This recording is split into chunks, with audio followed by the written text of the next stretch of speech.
Тоң районундагы Жумаев Мырзабек атындагы жалпы орто билим берүү мектебинин тарых мугалими Абдрахманова Наргиз Кылычбековна. Бүгүн балдар силер менен дүйнөнүн тарыхы сабагы. Бүгүнкү сабакты баштаардан мурун балдар алтын эрежени кабыл алып алалы. Биринчи, сабакка кечикпей толук катышабыз. Экинчи, берилген тапшырманы так жана убагында аткарабыз.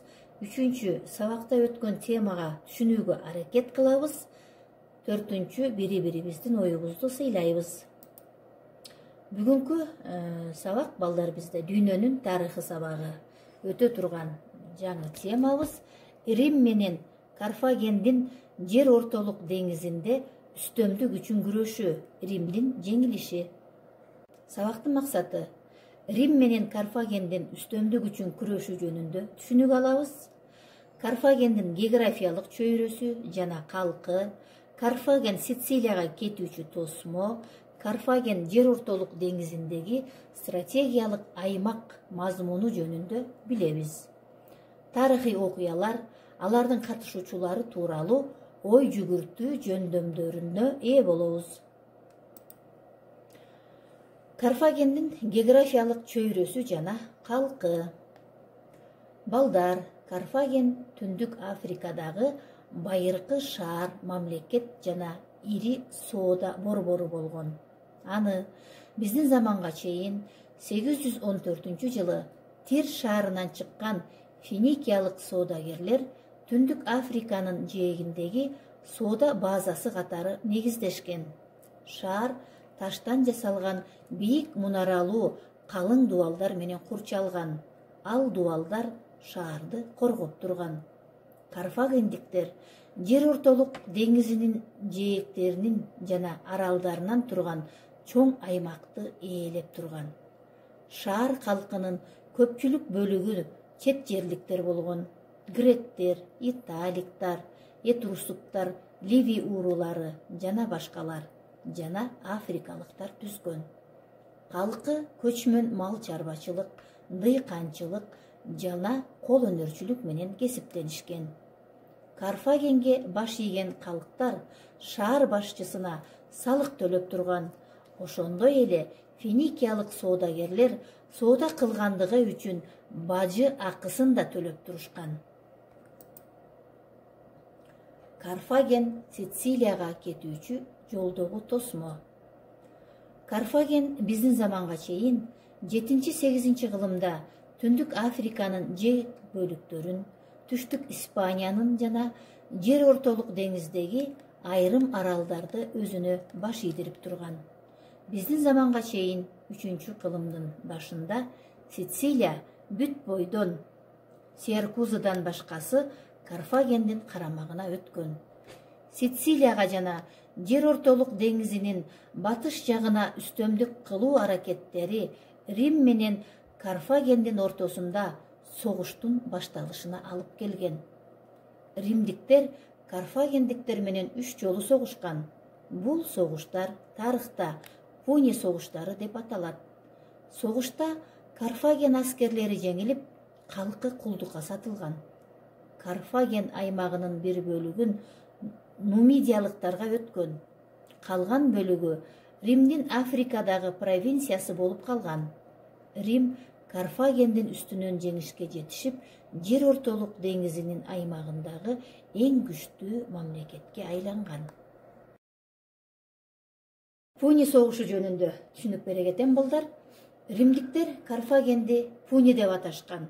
Ошондон улам Карфаген менен Римдин ортосундагы согуштар Пуни согуштары деп аталып калган. Ал эми римдиктер басып алган жерлерди провинция деп аташкан. Ал провинцияларды проконсулдар башкарган. Рим республикасынын кулашы. Рим республикасы көптөгөн аймактарды басып алып, мамлекети кеңейген. Кеңейген мамлекетти сенаторлор мамлекети ойдогудай башкара алган эмес. Ушундай кырдаалда Гай Юлий Цезарь адегенде аскер трибуну, кийин консул болуп шайланган. Цезарь аскерлеринин акысын көбөйтүп, жер бөлүп берүүнү убада кылган. жалданма аскерлер анын аскердик талантын баалап, айтканын так аткарышкан. Цезар өзүнүн аскерлерине таянып, Римдеги бүткүл бийликти өз колуна алат. Ал Римдин императору жана диктатору болуп, зор бийликке ээ болгон. Императорлорго урмат көрсөтүшүп, монеталарга анын сүрөтүн чегишкен. Анын скульптурасы кудайлардын скульптурасы менен катар коюлган.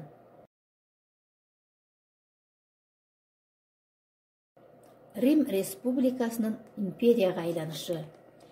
Юлий Цезар өлгөндөн кийин бийликке Октавиан Август келип, бүткүл Рим империясынын диктаторуна айланат.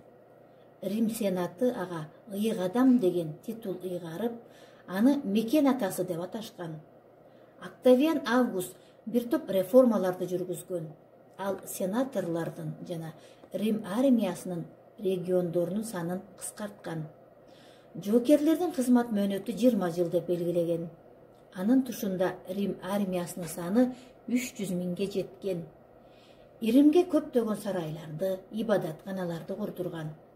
Октавиан Август өлгөндөн кийин Кудай деп жарыяланып, ал каза болгон ай анын урматына Август айы деп аталып калган. Рим империясынын начарлашы. Биздин заманга чейин 3-кылымда Рим империясы алсыздана баштаган. Императорлордун ортосундагы чыр-чатактар, аскерлердин арасындагы козголоңдор империяны начарлатып жиберген. Рейн менен Элбанын ортосунда жайгашкан герман уруулары Рим империясынын жерлерине тынымсыз бат-баттан кол салып турушкан. 395-жылы Рим империясын эки бир тууган императорлор бөлүп алышкан. Борбор шаары Константиполь болгон. Чыгыш же Византия империясы жана Батыш Рим империясы түзүлгөн. 476-жылы германдык кол башчылардын бири акыркы император Ромул Августулду сарайдан кууп чыгып, Батыш Рим империясы кулады деп жарыялайт. Мурунку Батыш Рим империясынын жерлерин герман уруулары ээлеп алган. Биздин замандын 476-жылы Батыш Рим империясынын кулашы жана байыркы дүйнө тарыхынын аяктоо датасы катары тарыхта калган.